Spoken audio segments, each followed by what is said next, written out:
You know, in my business, you see a lot of old coins come through the door, gold, silver, you name it. But sometimes it's the humble copper coins that have the best stories.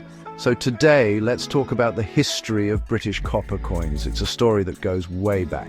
Before the first official copper coins, people in Britain were in a tough spot. They had valuable silver and gold coins. But what if you just wanted to buy a loaf of bread or a beer? You couldn't exactly cut a silver penny into 100 tiny pieces. This lack of small change was a huge problem for everyday people and small shopkeepers. It made simple daily transactions incredibly difficult to manage. To solve this, people got creative. They started making their own unofficial tokens out of cheap metals like lead, tin, or even leather. These were basically IOUs, promises to pay later. A shopkeeper might give you a token you could use only in his store, but this was a messy system. There were thousands of different tokens, and none of them were official. The government didn't like it because they couldn't control it, and it was easy for people to get cheated. The king needed a real solution, a way to provide his people with official small change that everyone could trust. A coin that was worth something, but not so much that you couldn't buy a snack with it. The big moment came in 1672. This is the year you need to remember. King Charles II decided to finally fix the problem. He issued the very first official British copper coins. These were the halfpenny and the farthing. A farthing was worth a quarter of a penny. The idea was simple: make a sturdy, reliable coin out of a less expensive metal than silver. Copper was the perfect choice. It was durable, easy to strike, and had some real value, but not too much. This was a game changer. For the first time, the average person in Britain had an official coin in their pocket for small, everyday purchases. It was the start of a whole new chapter in money. What's really cool about these first coins is the design. On the front, of course, you had the king's head, Charles II, looking to the left. But the back is what everyone talks about. It featured the figure of Britannia, sitting on a rock with a shield and a spear. This image would become iconic, a symbol of Britain's strength and its growing power on the seas. It was a powerful piece of propaganda on a tiny piece of copper. It told the world and its own people that Britain was a force to be reckoned with. And it all started with a simple need for a coin to buy a pint of ale. So Charles II kicks things off with the farthing and the halfpenny. These two coins became the workhorses of the British economy for the next couple of 100 years. Think about it. The Industrial Revolution, the growth of the British Empire, all of that was built on the backs of people who used these little copper coins every single day. The farthing was the smallest of the small. It was tiny, but it was essential. It let you buy things that cost less than a penny, which was a lot of things back then. A handful of these could mean the difference between eating and going hungry for a poor family. They were the grease that kept the wheels of commerce turning at the lowest level. The halfpenny, being worth 2 farthings, was just as important. It was the next step up. From the 1670s all the way through the reigns of James II, William and Mary, and Queen Anne, these 2 coins were the standard. Their designs changed a little bit with each new monarch. The portrait on the front would be updated to show the new king or queen, and sometimes the direction they faced would switch. This is a tradition in British coinage. The new monarch faces the opposite direction of the one before. It's a neat little detail that collectors look for. But the Britannia on the back, she stayed. Sometimes she held an olive branch, sometimes not, but she was always there. Let's fast forward a bit. By the late 1700s, there was another coin crisis.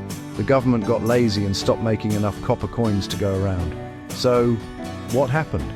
Just like before, private businesses started making their own tokens again. These are called Conda tokens by collectors today, and they are a whole collecting field in themselves. They have amazing designs showing local buildings, political messages, and famous people. It was another signal to the government that they needed to get their act together. The people needed official, trustworthy, small change to live their lives and run their businesses. The demand for copper currency was higher than ever. The government finally responded in 1797 with a massive new issue of copper coins. But we'll get to the famous cartwheel penny in a minute. The farthings and halfpennies continued to be made, though their production was often sporadic. They went through changes in weight and metal composition over the years, but their role remained the same. They were the coins of the people. They were used in the marketplaces of London, the factories of Manchester, and the ports of Liverpool. These weren't coins you'd find in a nobleman's vault. They were coins you'd find in the hands of a worker, a soldier, or a sailor. That's what makes their history so fascinating. All right, now for the big one, the penny. For centuries, the penny was a small silver coin, but by the late 1700s, the price of silver had gone up, and the old silver pennies were tiny, easy to lose, and not really practical anymore. The people needed a big, chunky, trustworthy coin. The government knew it, and an inventor named Matthew Boulton had the solution. He had built a state-of-the-art mint in Soho, Birmingham, that used steam power. This was cutting-edge technology for the time. It meant you could make coins that were perfectly round and identical, which made them much harder to counterfeit. So, in 1797, Boulton's mint produced the first ever British copper penny. And let me tell you, this thing was a monster. It was so big and heavy that people nicknamed it the cartwheel. A single penny weighed a full ounce of copper. The idea was that its metal value was equal to its face value. You couldn't get cheated. These coins were impressive. On the front, you had a portrait of King George III, and on the back, you had a redesigned Britannia, sitting on the waves with a ship in the background. It was a powerful symbol of Britain's naval dominance. These coins weren't just money, they were a statement. The cartwheel penny was revolutionary, but its size and weight made it a bit impractical for everyday use. Imagine carrying a pocketful of those around. So in later years, the penny was made smaller and lighter. But the 1797 cartwheel remains one of the most famous and collectible coins in British history. Every time one of these comes into the shop, you can just feel the history. You're holding a piece of the Industrial Revolution in your hand. This was the coin that paid the workers who built the canals and factories that changed the world. It's an icon. The introduction of the copper penny completed the system of everyday money. Now you had the farthing, a quarter penny, the halfpenny, and the penny. This trio would form the backbone of British currency for over 150 years. They were produced through the reigns of George IV, William IV, and into the long reign of Queen Victoria. Each new monarch brought a new portrait, but the basic function of the penny remained unchanged. It was the standard unit of currency for the working class, a symbol of a fair day's wage. It was so central to British life that it became part of the language in phrases like "a penny for your thoughts" or "pennywise." The Georgian era, which covers the reigns of the four Georges, from 1714 to 1830, was a period of huge change for Britain, and its coins reflect that. After the first copper coins of Charles II, production was a bit hit or miss. But under the Georges, especially George III, there was a real effort to standardize copper coinage. The problem of token money and coin shortages kept popping up, pushing the Royal Mint to innovate. As we talked about, the cartwheel penny of 1797 was a massive step, literally. It was an attempt to create a coin that was intrinsically valuable and resistant to counterfeiters. After the giant cartwheel pennies, the Mint realized they needed something more practical. From 1806, the copper coins became smaller and more manageable. The technology from Matthew Boulton's Soho Mint was now fully adopted by the Royal Mint, which moved to a new location at Tower Hill in London. This new facility was powered by steam and could produce millions of high-quality coins. This meant that for the first time, the government could consistently supply the entire country with enough small change. This stability was crucial for the booming industrial economy. Shopkeepers and factory owners could finally rely on a steady supply of official pennies, halfpennies, and farthings. The designs during this period are really interesting to collectors. The portrait of George III is famous for showing him age over his long reign. Early coins show a younger king, while the later ones from after the Napoleonic Wars show an older, more weathered monarch. This is something you don't always see on coins, and it adds a human element to them. Britannia, on the reverse, also evolved. The design became more refined and classical. She often wore a helmet and sat with her shield, a symbol of a nation that saw itself as the heir to the Roman Empire, a powerful, civilized and dominant force in the world. Under George IV, who reigned from 1820 to 1830, the coins took on a new look. He was known for his love of art and style, and his coins reflect that. He commissioned a famous artist, Benedetto Pistrucci, to create his portrait. The result was a very classical, almost Roman emperor-like bust. The Britannia on the reverse was also redesigned to be more elegant and less warlike. She lost her spear and instead held a trident, cementing her connection to the sea. This period really set the standard for the look and feel of British copper coins for the next century. It was a time of confidence, and you can see it right there in the metal.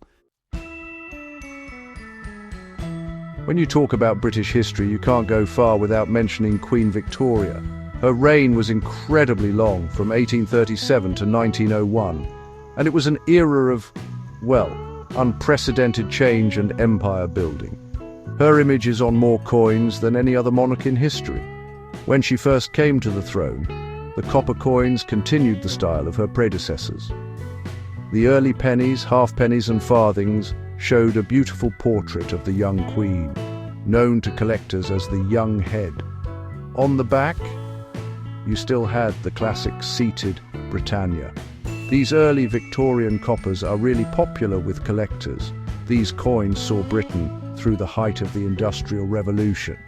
They were in the pockets of the builders of the great railways, the sailors of the massive steamships, and the workers in the textile mills. But here's the thing. By the mid-19th century, copper was becoming a bit old-fashioned. A new metal alloy was on the scene: bronze. Bronze is a mix of copper, tin, and zinc. It was harder, more durable, and didn't tarnish as badly as pure copper. So, in 1860, the decision was made to switch. The big, chunky copper pennies were replaced by smaller, lighter bronze ones. This was a huge change, and it marks a major dividing line in British coin history. The new bronze coins were a complete redesign. Victoria's portrait was updated to what collectors call the bun head because of her hairstyle. The reverse was also new. Britannia was still there, of course, but now she had a lighthouse in the background on one side and a ship on the other, reinforcing Britain's mastery of the seas. These bronze coins were so successful that their size and weight for the penny, halfpenny and farthing would remain the standard for the next 100 years. This was the money that built the British Empire at its peak. It was used from Canada to Australia, from India to South Africa. As Victoria got older, her coins changed with her. In 1887, for her Golden Jubilee, a new portrait was introduced, the Jubilee head, showing a more mature queen wearing a small crown. Then in 1895 came the final portrait, the Old Head or Veiled Head, showing her as an elderly widow. Seeing these three portraits side by side is like a time-lapse of a person's life. You see her go from a young girl to the powerful Empress of India. For collectors, having a set of pennies showing all three portraits is a classic goal. It tells the story of an entire era through the changing face of its queen. The 20th century was a time of massive upheaval, 2 world wars, the end of the British Empire, and just incredible technological leaps. And, the bronze coins of Britain were there for all of it. After Queen Victoria, her son Edward VII came to the throne. His coins continued the bronze standard, with his portrait on the front and the same classic Britannia on the back. The same went for his successor George V. The penny, halfpenny and farthing were a constant in British life. They were the coins you used to buy a newspaper, ride the bus or make a phone call from a public call box. The First World War brought some interesting changes. Metal was needed for the war effort, for things like shell casings. This created shortages. At one point, the Royal Mint even considered making pennies out of a cheaper metal or changing their composition. They also had a hard time getting the dies to strike the coins, as the London Mint was busy with war work.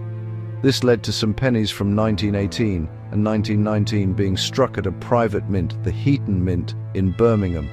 These coins have a tiny H mint mark on them, and they are a fun variety for collectors to hunt for. It's a small detail that tells a big story about the pressures of war. The story of the farthing in the 20th century is particularly cool. It was still being made, but by the reign of George VI, the king during World War II, its design got a fun update. Britannia was moved off the back of the farthing and replaced with one of Britain's smallest birds, the wren. This was a charming design that people loved. It made the tiny coin feel special. The halfpenny also got a new design on the back, Sir Francis Drake's famous ship, the Golden Hind. The penny was the only one that kept Britannia. These new designs showed a country that was proud of its history and its nature. But, the clock was ticking for these old coins. By the 1950s, inflation was starting to make the farthing almost worthless. It just couldn't buy anything. The last farthing was minted in 1956, and it was officially demonetized, meaning it was no longer legal tender, in 1960. It was the end of an era for a coin that had been around for nearly 300 years. The halfpenny would last a little longer, but its days were numbered too. The world was changing, and Britain's money was about to go through its biggest transformation yet. The old system of pounds, shillings, and pence was about to come to an end. Here's where the story takes a sharp turn. For hundreds of years, British money was based on a system that seems really complicated to us today. There were 12 pence in a shilling and 20 shillings in a pound. That meant there were 240 pence in a pound. Try doing that math in your head at the grocery store. By the 1960s, most of the world had moved to a decimal system where the currency is based on units of 10 and 100. It's just simpler. The British government decided it was finally time to make the switch. This event was called decimalisation. The date was set for February 15th, 1971, which was known as Decimal Day. In the years leading up to it, there was a huge public information campaign to get people ready. New coins were introduced to circulate alongside the old ones so people could get used to them. The new system would have 100 new pence to the pound. This meant the old bronze penny, which was 1/240th of a pound, was not compatible. Its long history, stretching all the way back to the cartwheel of 1797, was coming to an end. The last of the old large pennies were minted in 1967 for circulation, with a special collector's version made in 1970. The new decimal coins were totally different. The new penny, officially, the new penny was a small bronze coin. It was much smaller than the old penny. A new halfpenny was also introduced, the smallest British coin ever minted. These new coins had a new portrait of Queen Elizabeth II on the front. But what about Britannia? After centuries on the back of the penny and halfpenny, she was gone. Instead, the new coins had a crowned portcullis, a type of castle gate, on the penny and other designs on the other coins. It was a real break from tradition. Britannia didn't disappear forever, though. She was too important a symbol to just abandon. She made a comeback on the new 50 pence coin, but her long reign on the nation's lowest value coins was over. The old pennies and halfpennies were officially withdrawn from circulation. For a while, people could exchange them at banks, but soon they were just pieces of history. The switch to decimal currency was a huge moment of modernization for Britain, but for many people, it was also a little sad. It was the end of the money they had grown up with, the coins of their parents and grandparents. Now, you might be thinking, this is all great, Rick, but I'm in Las Vegas. Why should I care about old British copper? That's a fair question, and the answer is simple. Our history is completely tied up with theirs. Before the United States was, it was a group of British colonies. And what money do you think people were using back then? That's right, British coins. The same copper farthings and half pennies that were being used in London were also being used in Boston, Philadelphia, and Charleston.